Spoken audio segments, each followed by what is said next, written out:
মধ্যপ্রাচ্য যুদ্ধে সরাসরি যোগ দেয়নি ইউরোপের কোনো দেশ, তবে হরমুজ প্রণালী সচল করা নিয়ে মার্কিন বাহিনীর সহায়তায় এগিয়ে গেছে পুরনো মিত্র যুক্তরাজ্য। আজ তা নিয়ে ব্রিটিশ রাজনীতিতে নানা সমালোচনা হচ্ছে। এ নিয়ে সরাসরি কথা বলবো। লন্ডন থেকে আমাদের সঙ্গে যুক্ত হচ্ছেন শাকির হোসাইন। শাকির, জানি যে ব্রিটেনে বহুল আলোচিত কমিটি কোবরার বৈঠক ডেকেছেন প্রধানমন্ত্রী। বলা হচ্ছে ইতিমধ্যে মধ্যপ্রাচ্য পরিস্থিতি নিয়ে আলোচনা হবে। যুদ্ধে যোগ দেওয়ার কোনো ঘোষণা আসতে পারে কি আজকের এই বৈঠক থেকে? আপনার কাছে কোনো তথ্য আছে কিনা জানাবেন। আপনি যেমনটি বলছিলেন যে কুবরার বৈঠক মূলত হয় দেশের জরুরি কোনো পরিস্থিতি এবং সংকট মোকাবেলার জন্য, এবং এখানে সরকারের শীর্ষ মিনিস্টার্স এবং গুরুত্বপূর্ণ ঊর্ধ্বতন কর্মকর্তারা উপস্থিত থাকেন।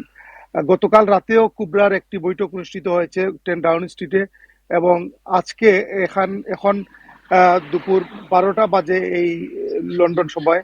এখন পার্লামেন্টে একটা সেশন থাকার কারণে ব্রিটিশ প্রধানমন্ত্রী ধারণা করা হচ্ছে যে বিকেল 3:30টার পরে উনি কুবরার বৈঠকটি করবেন। এই কুবরার বৈঠকে মূলত ব্রিটিশ যে অর্থনৈতিক অবস্থা, আপনারা জানেন যে কোভিড, ইউক্রেন যুদ্ধ এবং গাজার যুদ্ধের পরে লেবার পার্টির জনপ্রিয়তা একদম তলানিতে এসে ঠেকেছে, যার ফলে মার্কিন প্রেসিডেন্ট ডোনাল্ড ট্রাম্প যখন ইরানে হামলা চালান, তখন কিন্তু কিয়ার স্টারমার স্ট্রিক্টলি তিনি এই যুদ্ধে জড়িত হবেন না বলে জানিয়ে দিয়েছিলেন। কিন্তু আহ, তারপরেও যুক্তরাষ্ট্রের চাপে কিন্তু কিয়ার স্টারমার ধীরে ধীরে যুদ্ধের দিকে যাচ্ছেন, এবং তার যে পূর্বসূরি প্রধানমন্ত্রীরা রয়েছেন তারাও কিন্তু তাকে প্রেসার দিচ্ছেন বিভিন্ন সময়ে, এবং তারা বলছেন যে তাদের প্রধান মিত্র যুক্তরাষ্ট্রের সঙ্গে যেন তারা কোনোভাবেই দূরত্ব তৈরি করতে না পারেন।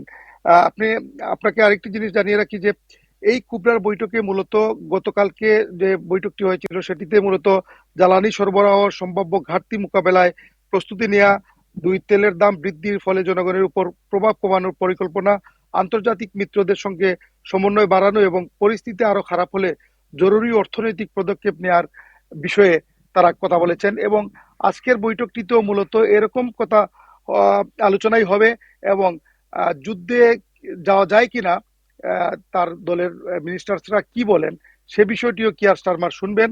তবে আমার পার্সোনাল ধারণা যে কিয়ার স্টারমার হয়তো সময়ক্ষেপণ করবেন, কারণ ব্রিটেনের অর্থনৈতিক অবস্থা খুবই খারাপ, এবং এই যে সামনে যে গ্রীষ্ম আসছে, সেই গ্রীষ্মতে কিভাবে তারা জনগণকে সহায়তা করবেন সেই বিষয়টি কিন্তু একটি বড় প্রশ্ন হিসেবে দেখা দিয়েছে। এবং অন্যান্য রাজনৈতিক দলও কিন্তু ইতিমধ্যে যারা যুদ্ধের বিরুদ্ধে অবস্থান করেছেন তারাও কিন্তু সরকারকে বারবার সতর্ক করেছেন যে অর্থনৈতিক পরিস্থিতি তারা যেন সামাল দিতে পারে, এবং সরকার যেন এই বিষয়টি বেশি মনোযোগী হয় যুদ্ধের বাইরে গিয়ে।